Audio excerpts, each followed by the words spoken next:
ప్రయోజనాల కోసము, వీళ్ళ కులం ప్రయోజనాల కోసము, వీళ్ళ ప్రయోజనాల కోసం పనిచేస్తున్నప్పుడు అక్కడ వీళ్ళు వాళ్ళకు నాయకుల్లా కనిపించారు. ఇది గత ప్రభుత్వంలో చూసాము, ఈ ప్రభుత్వంలో కూడా చూస్తున్నాం. అంటే ఈ వేరియేషన్ ని చాలా క్లియర్ గా మనకు అనిపిస్తూ ఉంటుంది. మాట్లాడేటప్పుడు ప్రతిపక్షంలో వచ్చినప్పుడేమో విప్లవ నాయకుల్లాగా మాట్లాడతారు, అధికార పక్షంలో రాగానే ఆంబోతుల్లాగా తినేయడం మొదలు పెడుతున్నారు. ఇట్లా ఉంటూ ఉంటే కరెక్ట్ కాదు కదా. ఇక్కడ ప్రజా సమస్యలను పక్కన పెట్టేసి పోతున్నాం వస్తున్నాం అంటే, నువ్వు ఎందుకు పోతున్నావు ఎందుకు వస్తున్నావు అంటే నిన్ను నువ్వు కాపాడుకోవడం పోతున్నావా అనే విషయాన్ని కాంగ్రెస్ పార్టీలో ఒక వర్గపు నాయకులు అంటున్నారు. ఈరోజు బీసీ కులగణన జరిగింది. బీసీ కులగణన జరిగిన తర్వాత 42% మేము ప్రణాళికాబద్ధంగానే మేము ఇస్తాము, దానికి మాకు ఎలాంటి ఇబ్బంది లేదు, మేము డిఫరెంట్ గా అని చెప్పేసి వీరాలు పోయిన రేవంత్ రెడ్డి ఈ రోజు ఆ 42% కనుక 40% వరకు వచ్చేసింది. ఆ 40% ఎప్పుడు చేస్తారో చేయాలి. అంటే ఇది ఒక అంశం.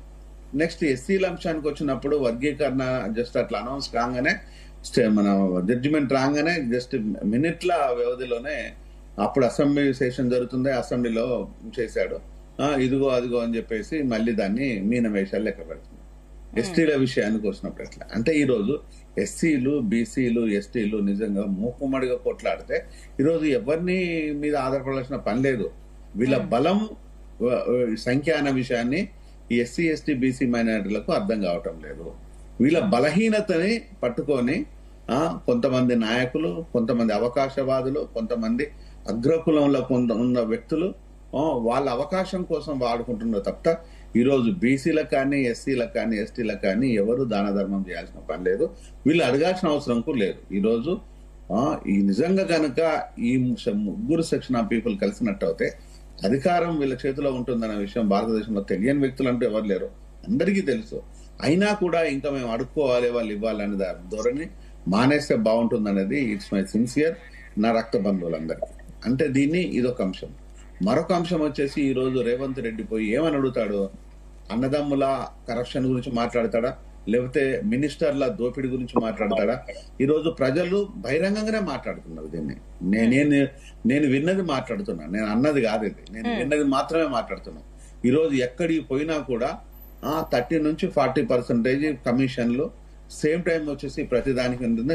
రెవెన్యూ అధికారులతో పాటు ఈ రోజు భూముల మీదనే వీళ్ళ కాన్సన్ట్రేషన్ ప్రతి నాయకునికి, ప్రతి మినిస్టర్ కి అనేది ఈ రోజు ప్రజలలో చాలా కీలకంగా అర్థమైపోతుంది.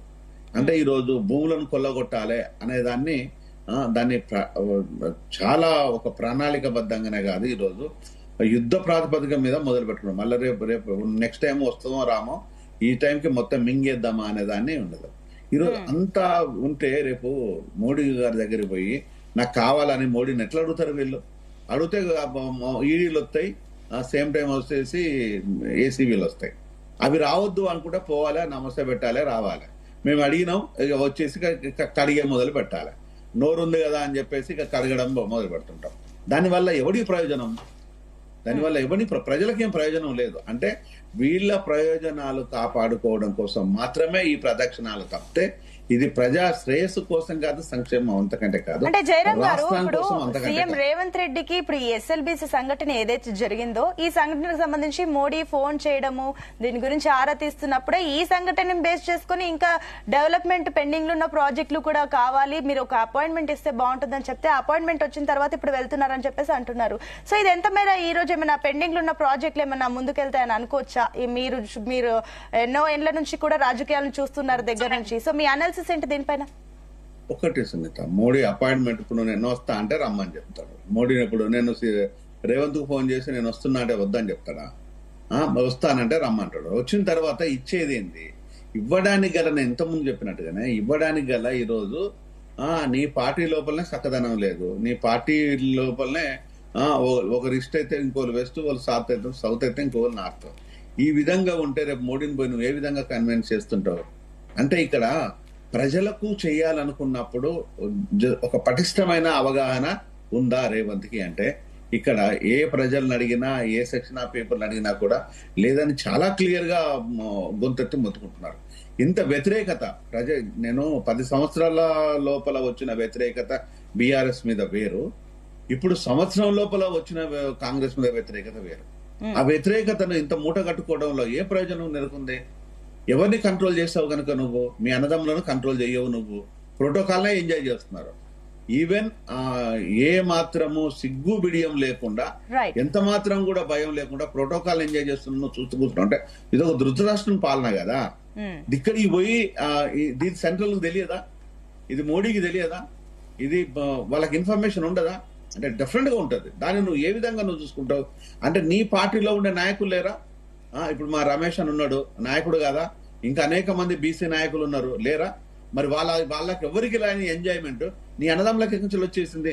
కార్పొరేటర్లు కూడా పనికి రాదన్న విషయాన్ని ఒకవైపు ప్రతిపక్షం మాట్లాడుతుంది, మరొక వైపు ప్రజలు కూడా మాట్లాడుతున్నారు. మరి వాళ్ళని తీసుకొచ్చేసి ఈ రోజు ఐఏఎస్ ఐపీఎస్ లో అయ్యా హుజూర్ అనే స్థితికి ఎట్లా తీసుకొచ్చినావు? ఆ రోజు కవిత కాళ్ళు పట్టుకున్నట్టే ఈ రోజు నీ అన్నదమ్ముల కాళ్ళు పట్టుకోవాలి బ్యూరోక్రాట్స్. అదే జరుగుతుంది. అంటే ఈ రోజు నిన్ను నువ్వు ప్రజెంట్ చేయాలి అనుకున్నప్పుడు నీ చుట్టూ నీ వెనకాల ఏం జరుగుతుంది అనే విషయాన్ని కూడా నువ్వు ధృతరాష్ట్రంలాగా నువ్వు ప్రయాణం అవుతుంటే పెద్ద ప్రయోజనాలు ఉండవు. అక్కడ విని రావాల్సిందే తప్పితే సాధించుకొని రావాల్సింది ఏం లేదు. ఈ రోజు వెళ్తాడు, వింటాడు, వస్తాడు, అంతే తప్పితే ఈ రోజు ఏం లేదు. ఎస్ఎల్బిసి ఉందనుకోండి, ఎస్ఎల్బిసి పాపము ఎన్ని సంవత్సరాలు అండి? చెన్నారెడ్డి కాంచెలు మొదలు పెడితే అంజయ్య పోయిండు, ఆ తర్వాత ఇంతమంది మినిస్టర్లు మారాడు. అంటే 40 ఏళ్లకు పైచీలకు దాని కార్యరూపం వచ్చే 40 ఏళ్లకు పైన అయిపోయింది. ఎన్టీ రామారావు దగ్గర వచ్చినప్పటి నుంచి కార్యరూపం వచ్చింది. అప్పటి నుంచి 40-45 ఏళ్ళు దాటిన తర్వాత కూడా ఇంకా ఎస్ఎల్బిసి పనులు జరుగుతూనే ఉన్నాయంటే దానికి రాజకీయాలను కదా తప్పుపట్టాల్సిందే, ప్రభుత్వాలను కదా నిలదీయాల్సిందే, అధికారులను కూడా ఈరోజు అడగాల్సిందే. ఈ రోజు అక్కడ 8 మంది చిక్కుకొని ప్రాణాలు ఉన్నాయో లేవో తెలియదు. ఆ కుటుంబాలు ఎంత హృదయ వేదన అనుభవిస్తున్నాయో మీకు అర్థం కాదు. దానికి ఈ పాపం అంతా ఎవరిది? రాజకీయ నాయకులది, ప్రభుత్వాలది. ఈ రోజు నాయకులం అనుకుని చెప్పుకున్న మీది. దీనికి మీకు ఏమాత్రం కూడా దయా దాక్షిణ లేకుండా ఈ పాపం మిమ్మల్ని కొట్టుకోపోదా? ఈ పాపం మీ ఎంట పడదా? ఆ కుటుంబాలు ఈ రోజు మిమ్మల్ని నిజంగా కనుక నిందించవా, ఏడ్చవా, ఆ కన్నీళ్లు మీకు తగలవా? ఆ పాపం లోపల మీకు భాగం లేదా? అంటే ఈ రోజు ఏ మాత్రం కూడా సిగ్గు బిడియం లేకుండా, ఏ మాత్రం కూడా జంకు బంకు లేకుండా ఇంకా ఎస్ఎల్బిసిని ఇంకా కంటిన్యూ చేసుకుంటారు. నిరంతర ప్రక్రియ అండి, నిరంతర ప్రక్రియ. ఈ నిరంతర ప్రక్రియ లోపల ఎన్ని సావులు చూడాలి, ఎంతమంది ఆసనాలు? మన ట్యాగ్ లైనే నీళ్లు, నిధులు, నియామకాలు. కానీ ఈ రోజు నీళ్ళు అనేవి ఎంత అగమ్య గోచరంగా మారింది. రానున్న రోజుల లోపల నిజంగా యుద్ధాలు అనేది ఏమైనా వస్తే మాత్రం నీటి మీద వస్తాయి సునీత, మీరు గుర్తుపెట్టుకోండి. ఇది డెఫినెట్ గా ఈ నీటి మీద వచ్చే యుద్ధం మాత్రము మనుషులను కాదు గనక, రాజకీయ నాయకులను గనక ఈ రోజు ఏ విధంగా ఉంటుంది, వాళ్ళు ఊర్లలో ఏ విధంగా తిరుగుతారో మనకు తెలియదు. కానీ రానున్న రోజుల్లో మాత్రం డెఫినెట్ గా ఇంతకంటే పెద్ద విప్లవాలు అనేది ఏమైనా వస్తే ఓన్లీ నీళ్ళ కోసమే వస్తుంది దేశం మొత్తం మీద, గుర్తుపెట్టుకోండి. ఓకే అండి, ఎస్. నెక్స్ట్ ఇక ముందుగా రమేష్ గారు మిమ్మల్ని అడిగే ముందు అసలు బీఆర్ఎస్ వర్షన్ కూడా విందాం. ఎస్ విజయ్ గారు, గుడ్ మార్నింగ్ అండి. గుడ్ మార్నింగ్ అమ్మా, నమస్తే.